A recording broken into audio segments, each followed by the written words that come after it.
Halo nakama, balik lagi di channel Gura-Gura Nomi.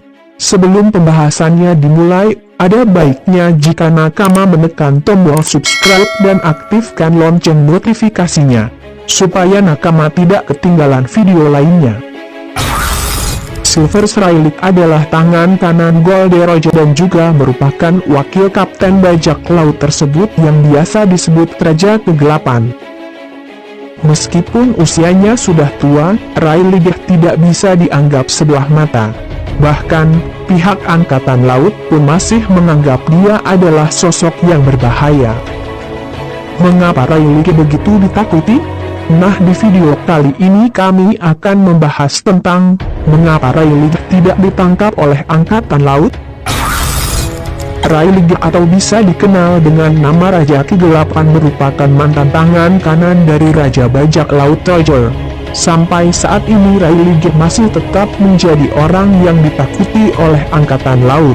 Salah satunya adalah dia merupakan orang terdekat dari Roger.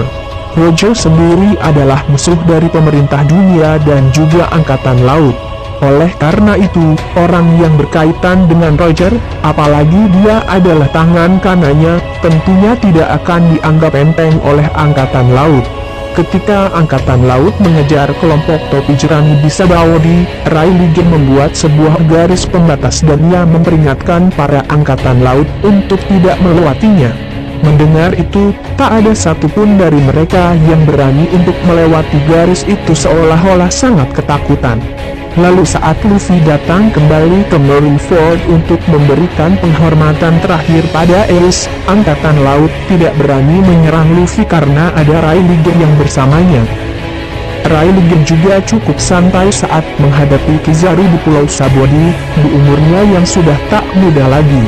Sebelum time skip, umur Railig adalah 76, lalu setelah time skip umurnya 78. Walaupun sudah terlihat seperti kakek-kakek, kemampuannya masih mampu menandingi lawan kuat seperti Kizaru. Jika saat tua saja dia sudah masih ditakuti oleh Angkatan Laut, tentunya tidak terbayang seberapa kuat ketika dia masih muda. Karena dia merupakan bagian dari bajak laut Roger yang sudah pernah pergi ke pulau terakhir, dia tahu di mana keberadaan One Piece. Tapi, ketika Usopp meminta Railig untuk memberitahu di mana lokasinya, Luffy marah dan mengancam untuk membubarkan bajak lautnya. Ini karena jika Luffy sudah mengetahui kebocoran tentang One Piece, perjalanan mereka selama ini akan menjadi sia-sia dan petualangan Luffy tak akan menjadi seru lagi. Railig yang menghormati Luffy tak jadi memberitahu tentang lokasi One Piece. Menjadi orang yang pernah berlayar dengan Raja Bajak Laut, pastinya Railig mengetahui sesuatu tentang Void Century atau abad kekosongan. Ia enggan untuk memberitahunya ke publik karena sedang menunggu orang yang tepat. Railig ingin para bajak laut bisa mencari rahasia tersebut dengan kemampuannya sendiri.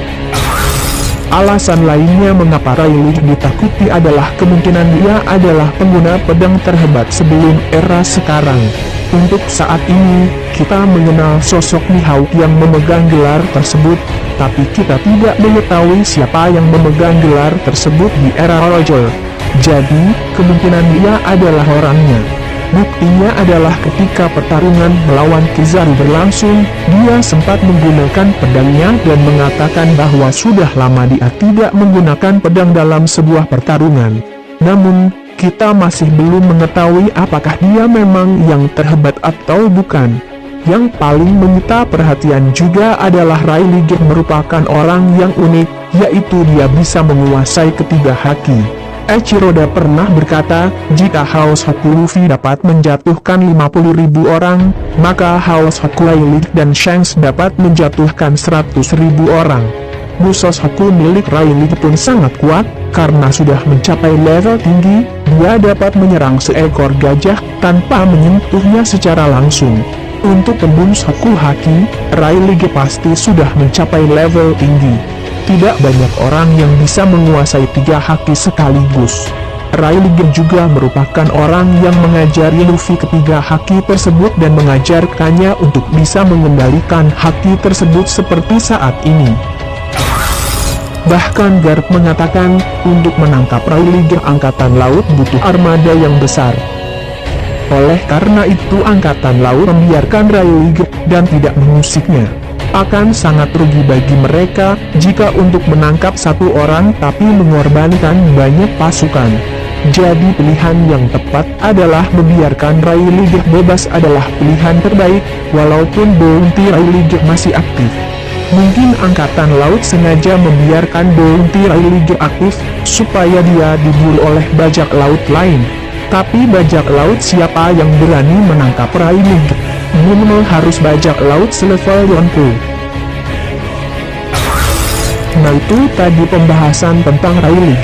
Bagaimana menurut Nakama? Jika Nakama mempunyai pendapat lain, silahkan tulis di kolom komentar. Sekian teori dari kami ucapkan terima kasih. Sampai jumpa di video selanjutnya.